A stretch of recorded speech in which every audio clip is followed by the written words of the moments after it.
Set क्या अब बोले? स्टार्ट करिए। हाँ ठीक है चलो। जितना से स्टार्ट करते हैं, ठीक है। हाँ ठीक है। MSc third semester. This is my second lecture. In first lecture I have told you, I have discussed syllabus and first topic, that is community. What is community? Their characteristic, feature and structure of community. Today here I will discuss analysis of community. Generally exam में long question में पूछा जाता है, ठीक। तो community पहले clear है कि नहीं, एक बार फिर से मैं बता देता हूँ। What is community? A group of several species occur in a particular area for their mutual tolerance and adjustment, that is called community. Simply एक सिंगल ग्रास लैंड है, तो इन ग्रास लैंड में क्या होगा? Various type of grasses, simply Cynodon, Saccharum, Parthenium, Malva, Malvastrum, different types की grasses besides plants. क्या होगा? Another important organism, that is animal. Grassland में ग्रासहॉपर, स्नेक्स, ग्राजिंग एनिमल्स, और एक नई चीज़ जो हमें नहीं दिखती है after death and decay of plants and animal, क्या होता है? एक new living being originate, that is decomposer, decomposers. Example क्या देंगे? Fungi and bacteria.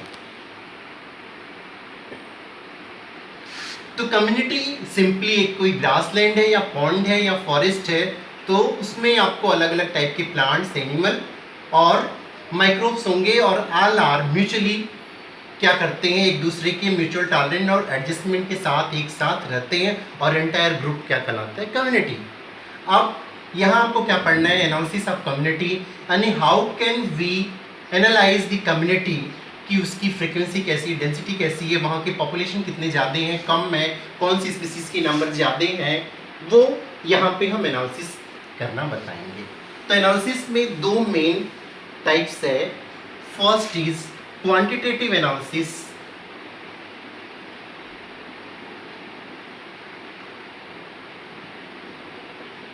और second is qualitative analysis.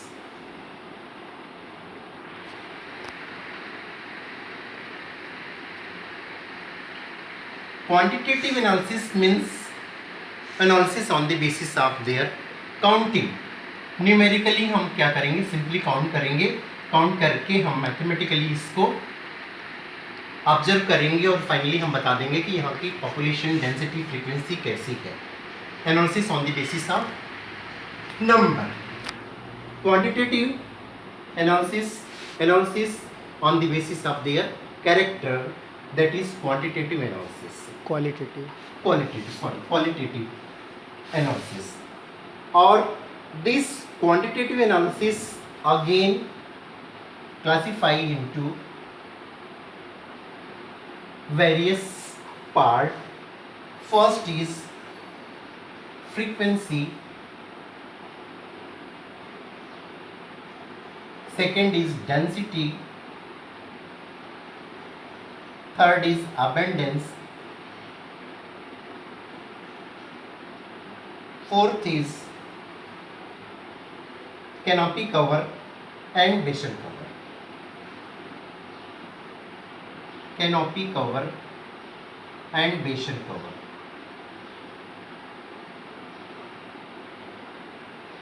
Qualitative को भी फिर इसी तरीके से क्लासिफाई किया गया, सेवरल पार्ट। फर्स्ट इज फिजियोग्नोमी,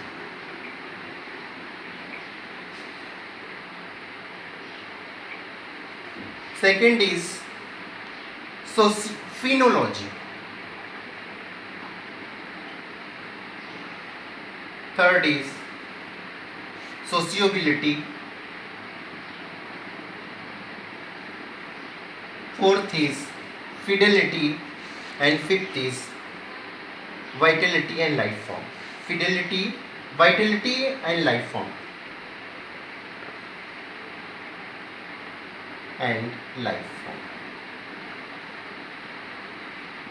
ये कैरेक्टर्स किसके हैं?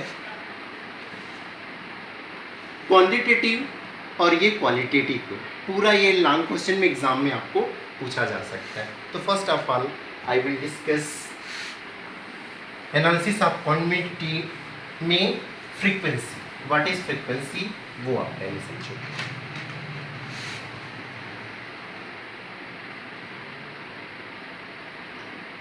फ्रीक्वेंसी से पहले मैं आपको बता दूं कि किसी भी कम्युनिटी के एनालिसिस करने के लिए हमें किसकी जरूरत पड़ेगी? Quadrat.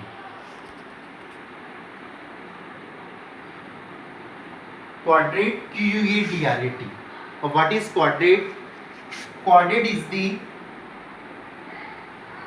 Frame of 1 metre square area. 1 metre square area का एक फ्रेम होगा, वो चाहे वुडन का होगा, चाहे आयरन का होगा, स्टील का होगा। ये क्वाड्रेट, इसकी एरिया फिक्स है 20 सेंटीमीटर, 40 सेंटीमीटर, 60 सेंटीमीटर, 80 सेंटीमीटर और 100 सेंटीमीटर स्क्वायर का एरिया होगा। इसको हम स्मॉल फॉर्म में भी क्लासिफाई कर सकते हैं।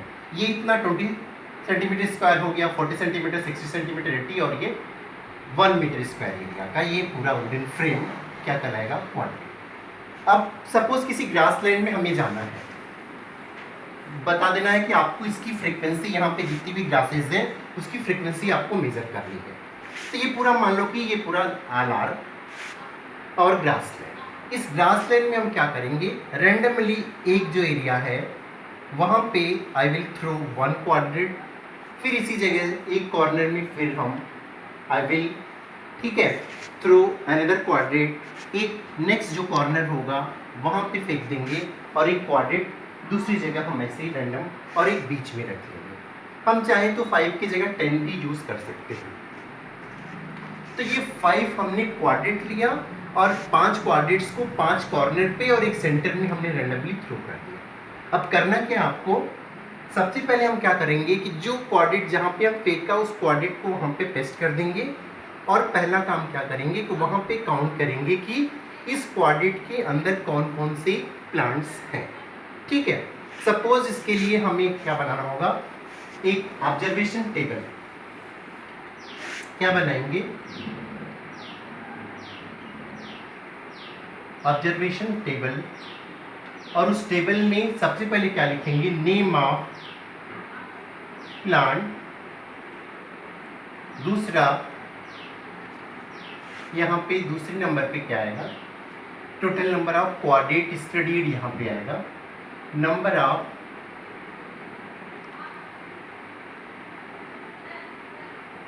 Quadrat study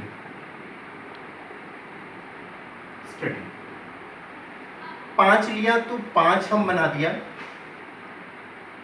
1 2 3 4 5 quadrat study. और यहाँ लास्ट जो पॉइंट होगी वहां पे लिखेंगे फ्रीक्वेंसी। ठीक, सबसे पहला काम क्या करेंगे कि जो फर्स्ट हमने क्वाड्रेट लिया उस फर्स्ट क्वाड्रेट में कौन कौन से प्लांट हैं। सपोज फर्स्ट जो प्लांट है उसमें क्या क्या मिला मुझे? साइप्रस, जो दूब घास है, अरे सॉरी साइनोडान मिला। फर्स्ट क्वाड्रेट ये है, उसमें हमने प्लस बना दिया। बिसाइड्स साइनोडान दूसरा जो हमें प्लांट मिला वो कौन सा था? मालवा। उसको भी हमने यहाँ पे प्लस से सिंबल मार्क कर दिया। थर्ड जो प्लांट था वहाँ पे हमें क्या मिला? पार्थेनियम, उसको भी मार्क कर दिया। फोर्थ एक और भी हमें प्लांट दिखा, दैट इज केना, वो भी हमने मार्क कर दिया। 4 प्लांट्स इस पहले क्वाड्रेट्स में मिले। हमने सिंपली क्या किया, कौन कौन से प्लांट्स हैं हमने उसकी प्रेजेंस को देख के काउंट कर लिया। This one is the first, second, third, fourth और फिफ्थ। अब ये सेकेंड जो क्वाड्रेट होगा, 2 कंडीशन हो सकती है, ये सारे ऐसा जो प्लांट है वही हो या कुछ इसमें पाए जाते हैं, कुछ नए भी प्लांट मिल सकता है। तो पहला क्वाड्रेट का दूसरे में साइनोडान प्रेजेंट था, मालवा भी प्रेजेंट था, पार्थेनियम नहीं था, कैना नहीं था, उसकी जगह यहाँ पे नया एक प्लांट क्या मिला, यूफोरबिया। ठीक है, सेकंड यहाँ पे क्या मिल गया, यूफोरिया, जो कि पहले में नहीं था। इसी तरीके से सेम थर्ड में क्या करेंगे, कुछ इसी से मिक्स टाइप का, कुछ एक्स्ट्रा भी हो सकता है, कुछ नए भी मिल सकते हैं। तो नए के लिए यहाँ साइनोडान दिखा दिया, मालवा दिखा दिया, पार्थेनियम नहीं मिला, कैना प्रेजेंट हो गया, यूफोरबिया नहीं मिला। अब यहाँ पे एक नया दूसरा जो प्लांट मिला वो हम क्या बताएंगे, कैना हो गया, मालवेस्ट्रम, मालवेस्ट्रम पहले में नहीं था, दूसरे में नहीं था, थर्ड में पाया गया। फोर्थ में इसी में से कुछ आगे पीछे में बना दिया डाटा, साइनोडान था, मालवा था, पार्थेनियम नहीं मिला, फिर कैना नहीं मिला, यूफोरबिया मिल गया और मालवेस्ट्रम नहीं था।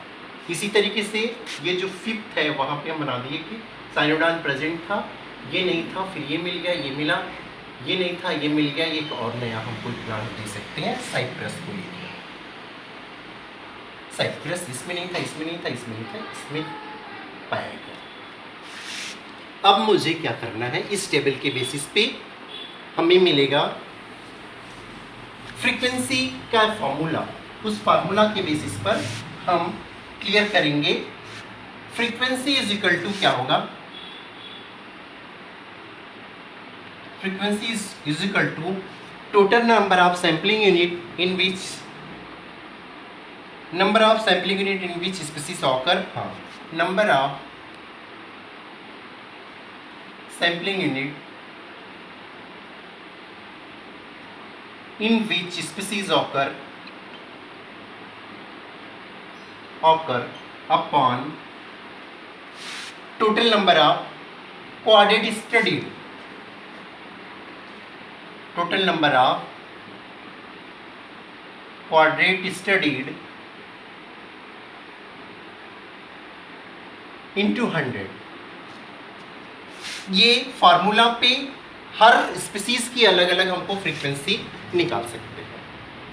फ्रीक्वेंसी में क्या करना है, अब ये साइनोडान लेना है तो number of sampling unit in which species occur, हमने क्या किया, जितने भी सैंपल्स लिए उसमें कितने में प्रेजेंट हो गया, तो साइनोडान पहला, दूसरा, तीसरा, चौथा, पांचवा सब में पाया गया। तो क्या लिखेंगे, फ्रीक्वेंसी इज इक्वल टू, यहाँ पे नंबर ऑफ सैम्पलिंग यूनिट 5 था और पांचों में पाया गया, और कितने क्वाड्रेट स्टडीड किए, तो हमने 5 क्वाड्रेट किया और पांचों में पाया गया, इंटू 100, तो कितना हो जाएगा, 20-25 100। तो इसकी फ्रीक्वेंसी कितनी हो गई, 100%। इसी तरीके से जो पार्थेनियम होगा वहाँ पे क्या मिलेगा, number of sampling unit in which species occur, तो पहले क्वाड्रेट में पाया गया और चौथे में पाया गया, तो क्या हो जाएगा 2 और क्वाड्रेट कितना 5 हो गया, इंटू 100 इज इक्वल टू कितना हो जाएगा 40%। ये इसकी फ्रीक्वेंसी हो जाएगी। ठीक है, फ्रीक्वेंसी के बाद एक नई चीज़ जो अभी मैं बताऊंगा वो क्या है, इसी से रिलेटेड है, दैट इज डेंसिटी। इसी से क्लियर होगा। डेंसिटी कैसे मेजर करेंगे, डेंसिटी इज इक्वल टू, अब यहाँ पे total number of individual of the species in all the sampling unit, total number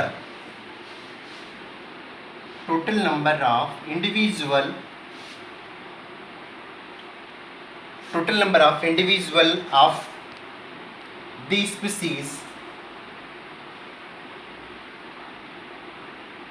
in all the sampling unit,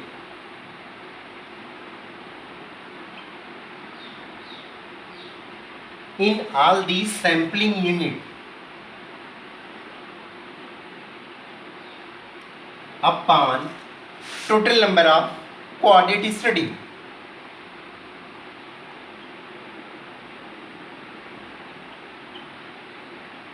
quadrate study।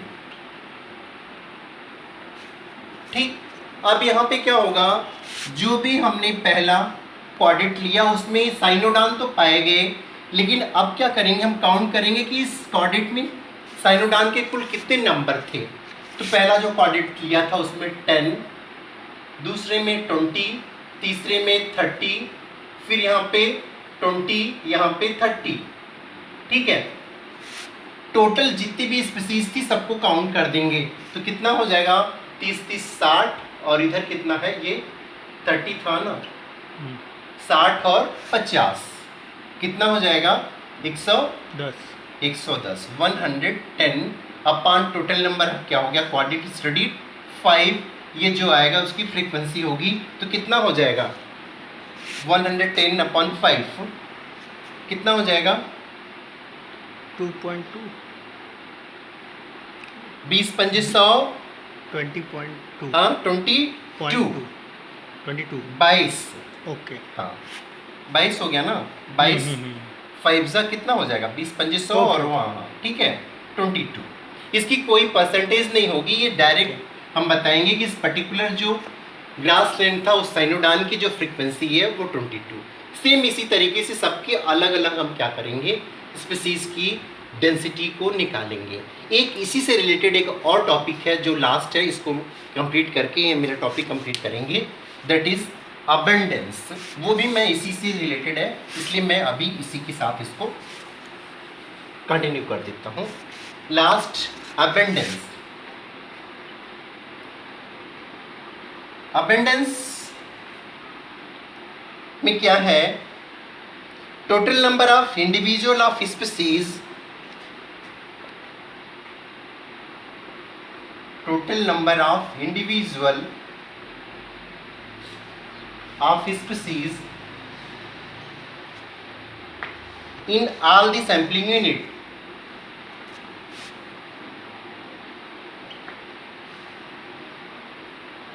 sampling unit upon number of sampling unit in which species occur, number of sampling unit in which species occur, ठीक है। इसका meaning क्या है, number of individual of species in all the sampling unit, same जैसे density में था तो साइनोडान का हम क्या करेंगे, सारा जितना भी है वही चीज यहाँ पे हम कर लेंगे। टोटल कितना हो जाएगा, 30 30 60 और इधर 50 कितना हो गया, 110 हो गया। और number of sampling unit in which species occur, अब जितने हमने सैंपल लिया उसमें से कितने में वो प्रेजेंट है तो सेम वही 5 है, यानी यहाँ पर भी क्या हो जाएगा 22। यहाँ क्लियर मेन जो बेसिक डिफरेंस है कि अगर कोई भी स्पीसीज सारे सैंपलिंग यूनिट में प्रेजेंट होगी तो उसकी डेंसिटी और अबंडेंस सेम होगी। सपोज पार्थेनियम के केस में यहाँ पे अगर हमने दे दिया कि यहाँ पे 20 था और ये 0 हो गया, ये 0 हो गया, ये 0 हो गया, यहाँ पे 20 हो गया, तो अगर हमको डेंसिटी निकालना है तो डेंसिटी में क्या करेंगे, 40 अपन क्या करेंगे 5 से डिवाइड करेंगे, ठीक है। तो कितना हो जाएगा, 8 पंजे 40 हो जाएगा, 8 इसकी क्या हो जाएगी डेंसिटी। लेकिन अबंडेंस के केस में क्या हो जाएगा, अब number of individual of all the species in sampling, species in all the sampling unit, तो ये भी आपका कितना हो जाएगा 40। लेकिन अब यहाँ पे क्या हो जाएगा, number of sampling species occur तो पहले में है और 5वें में है, 3 में नहीं है, तो बाई कितना हो जाएगा 2, तो इसका कितना आंसर आ जाएगा 20 हो जाएगा। ये चीज को बेसिक डिफरेंस है डेंसिटी और अबंडेंस में। कोई स्पीसीज अगर सारे क्वाड्रेंट में प्रेजेंट होगी तो उसका अबंडेंस और डेंसिटी सेम होगा, अदरवाइज क्या होगा बाकी में जितने में पाया जाएगा तो डिफरेंस पाया जाएगा। ये मेन डिफरेंस अबंडेंस और डेंसिटी का। दैट्स ऑल, यहीं पे हम इसको कंप्लीट करते हैं। नेक्स्ट क्लास में आगे हम आपको बताएंगे बेसल कवर, कैनापी कवर और लाइफ फॉर्म, या कह सकते हैं वो सारी जितनी भी क्वालिटेटिव कैरेक्टरिस्टिक वो मैं आपको बताऊंगा। ठीक है, कितनी देर का है?